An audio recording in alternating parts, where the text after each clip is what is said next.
Among all of the different types of local governments, cities perform the greatest number of functions, which can be classified under the state law as either governmental or proprietary.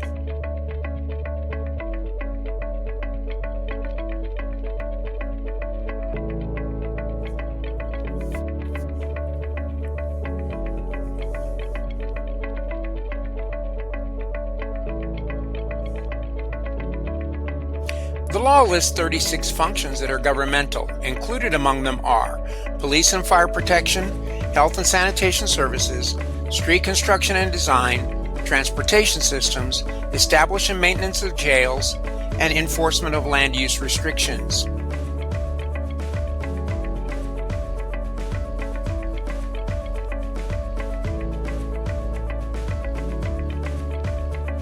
Three functions are listed as proprietary: the operation and maintenance of a public utility, amusements owned and operated by a city, and any activity that is abnormally dangerous or ultra-hazardous.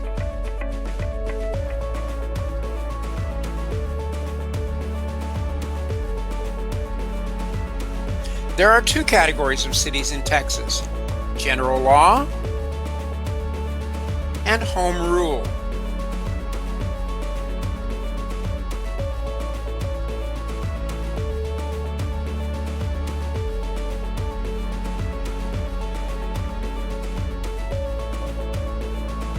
General law is a term used to describe all of the state laws applicable to a particular class of things. A general law city, therefore, is one that is subject to all of the state laws applicable to such cities, most of which are found in the local government code.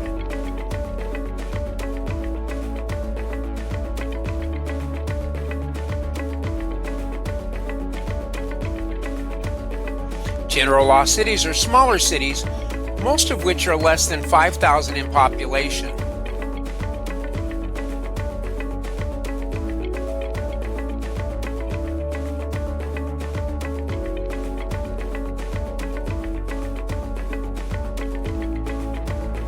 All general law cities operate according to specific state statutes prescribing their powers and duties. General law cities are limited to doing what the state authorizes or permits them to do. If state law does not grant general law cities the express or implied power to initiate a particular action, none may be taken. Approximately 75% of all Texas cities operate under the general laws. The remainder are home rule cities.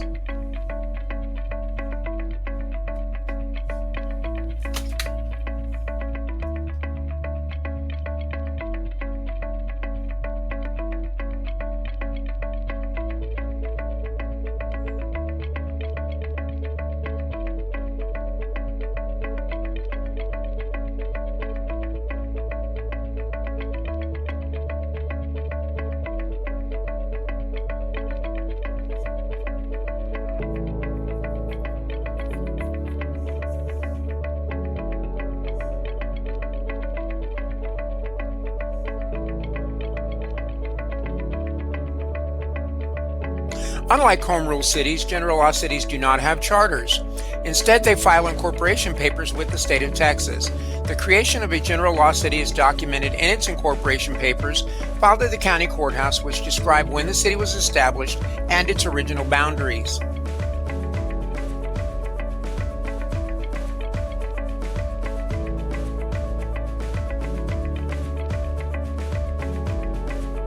There are three categories of general law cities: Type A, Type B, and Type C.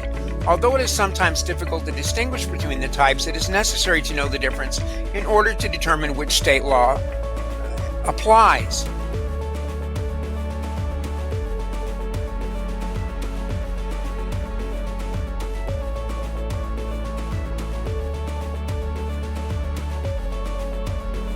Type A municipalities generally have more than 600 residents or at least one manufacturing establishment and administrate through a city council, which usually consists of a mayor and at least 3 aldermen. Type B municipalities are the smallest and most common type of general law municipality. Once they reach a population of 600 or more permanent residents, they may petition to become a Type A municipality. Type C municipalities generally operate under a commission form of administration, meaning that they have a board of commissioners consisting of a mayor and at least 2 commissioners who oversee the operations of the city.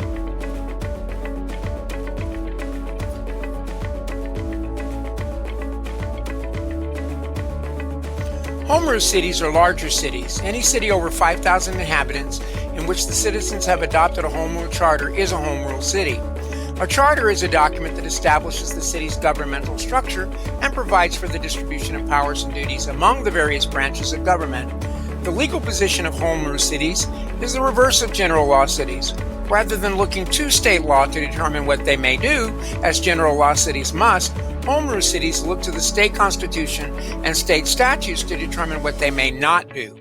Thus, if a proposed home rule city action has not been prohibited by preempted by the state, the city generally can proceed.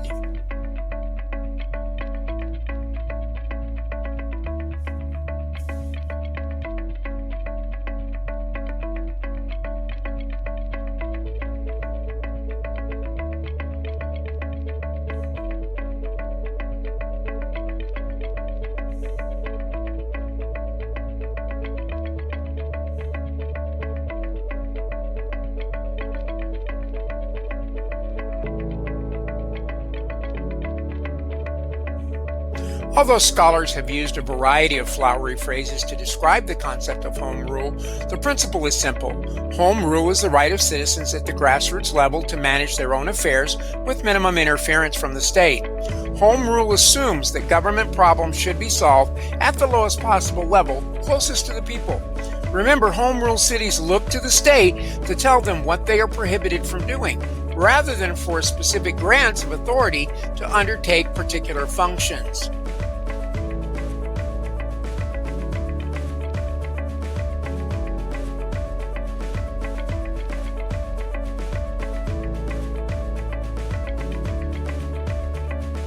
In Forward versus the City of Taylor, the Texas Supreme Court summarized Texas's home rule doctrine as follows. It was the purpose of the Home Rule Amendment to bestow upon accepting cities and towns of more than 5,000 inhabitants full power of self-government, that is, full authority to do anything the legislature could theretofore have authorized them to do. The result is that now it is necessary to look to these acts of the legislature not for grants of power to such cities, but only for limitations on their powers.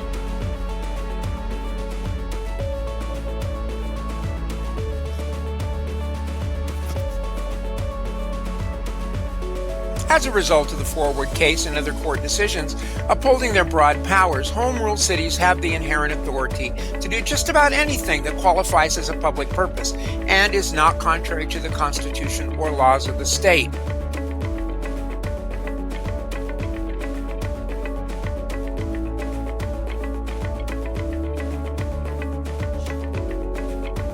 An inherent power is one that is possessed by a city without having it been specifically granted by the state. In order to exercise these powers, the majority of city council members, and most often the voters, must approve. It is the right to perform an act without having received that right from the Texas Constitution or the state legislature.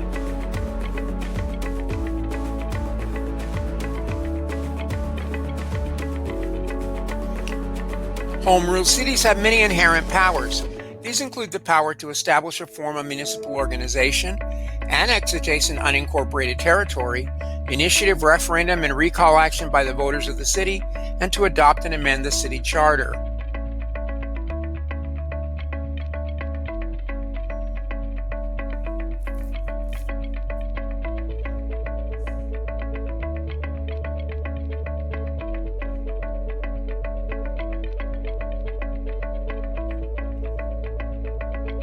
Although the powers of a home rule city are extensive, they remain subject to all of the limitations imposed by the state and federal law.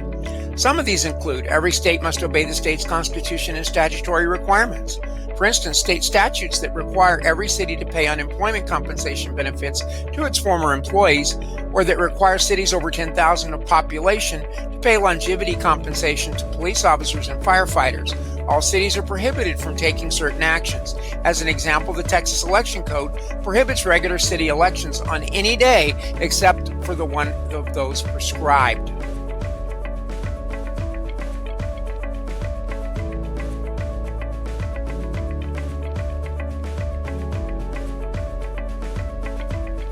Though certain limitations are imposed on home rule cities by the state, some can be further narrowed by local action.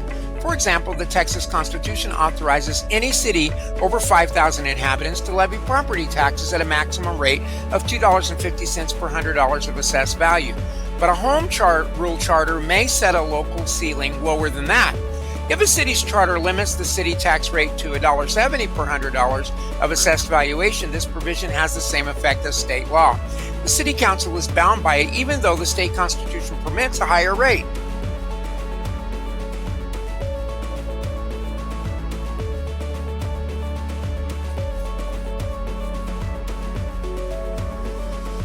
Finally, when a charter provision conflicts with the state law controls.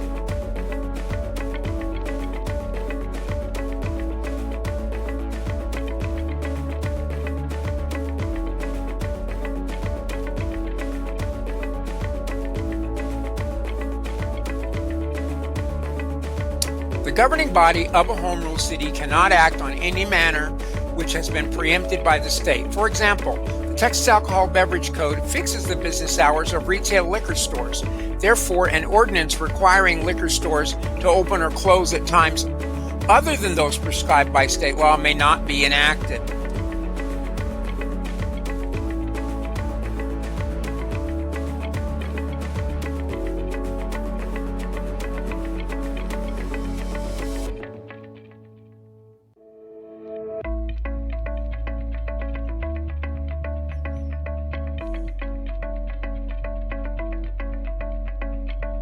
Although all municipal governments are subject to an abundance of federal and state laws, the charter remains the most important document for a home rule city.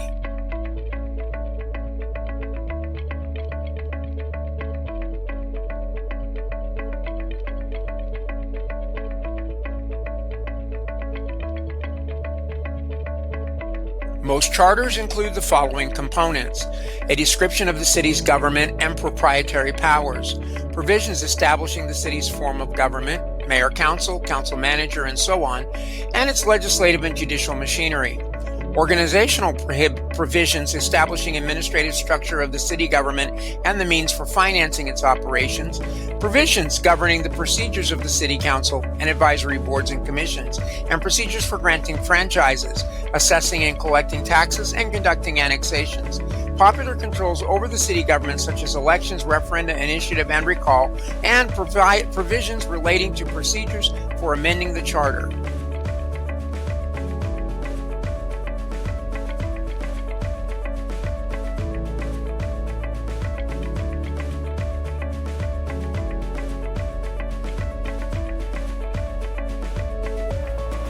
Every home rule city in the state operates under one of two forms of government: mayor, council, or council manager. Among Texas's 351 home rule cities, the vast majority have the council manager form.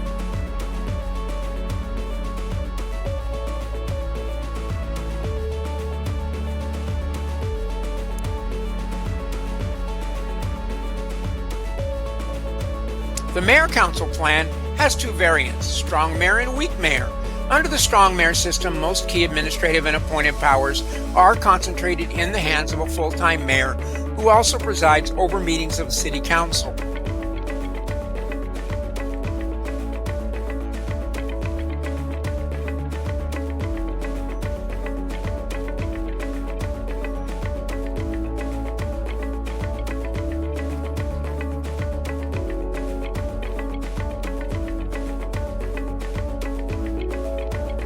The mayor usually has, first, the power to appoint and remove department heads and the members of most major boards and commissions. Second, the prerogative to prepare the city budget and follow its adoption by the council to execute the budget. Third, a high enough salary to enable the office holder to devote full time to being mayor, as well as an office budget sufficient to hire an adequate staff. And fourth, the power to veto actions by the city council.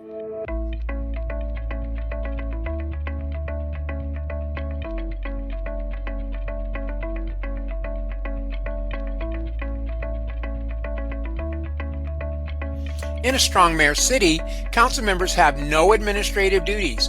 Their role is to enact ordinances, adopt policies governing the operations of the city, and otherwise function as the legislative branch of the city government.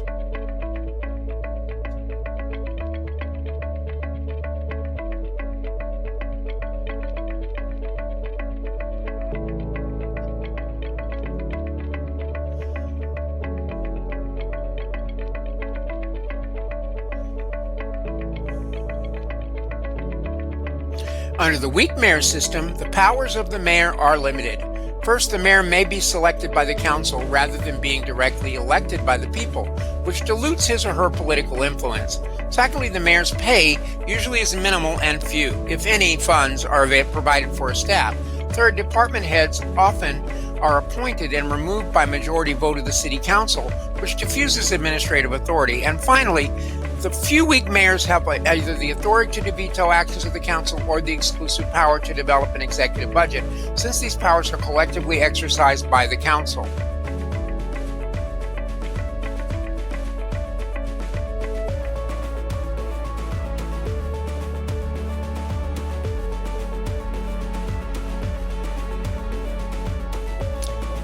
Very few home rule cities in Texas use the weak mayor form of government.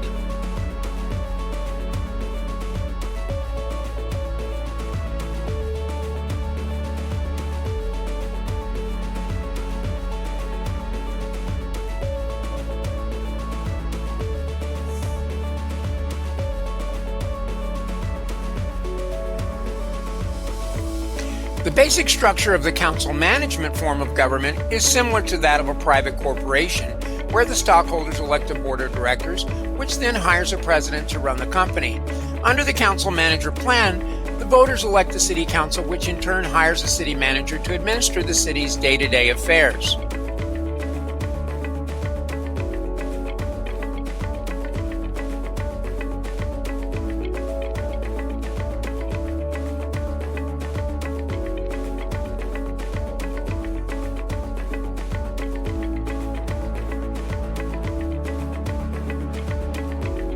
In a council manager city, as in any other, the council serves as the legislative body.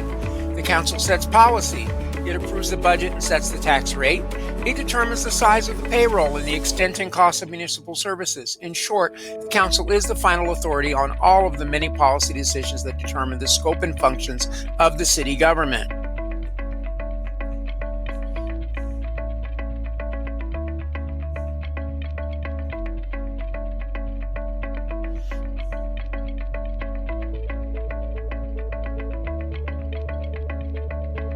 Under the council manager plan, the mayor and council members have no administrative duties. These are vested in the city manager, who is responsible for directing the workforce and programs of the city in accordance with the ordinances, rules, and regulations adopted by the council.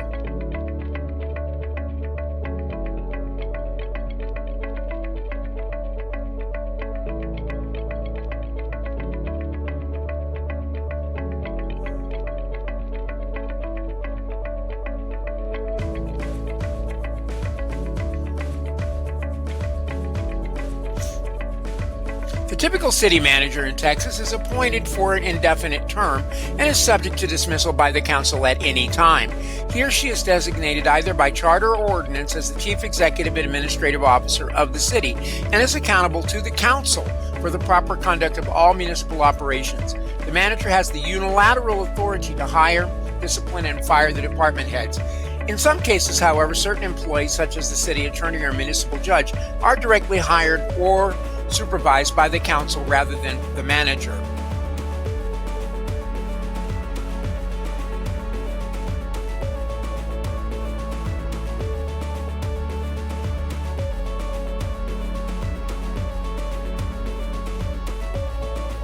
Although the manager's role varies from one city to another, the manager's primary function is to implement the policies established by the council and to ensure that the city is operated in an economical and responsible manner.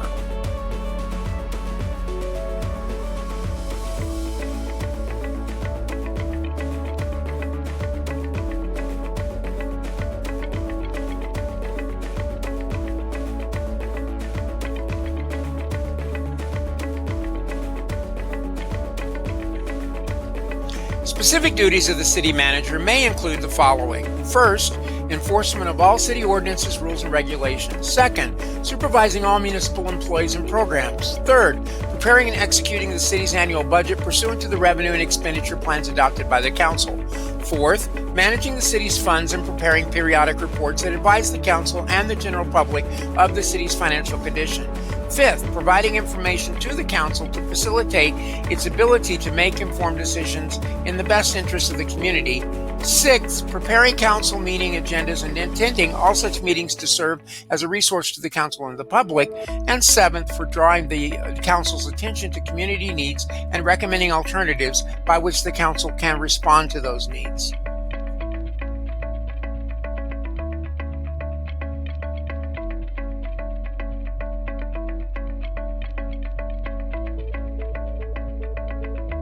In larger cities, city managers spend comparatively little time on citizen contacts, personnel problems, and other routine matters. Managers in these cities usually have a sizable staff capable of handling day-to-day problems, thus allowing the manager to concentrate on communicating with the council, policy issues, planning activities, and work sessions with the department heads. On the other hand, the managers of medium-sized and smaller cities frequently operate with limited resources and small staffs. The manager must, by necessity, be personally involved in the details of providing police, fire, solid waste, and other services.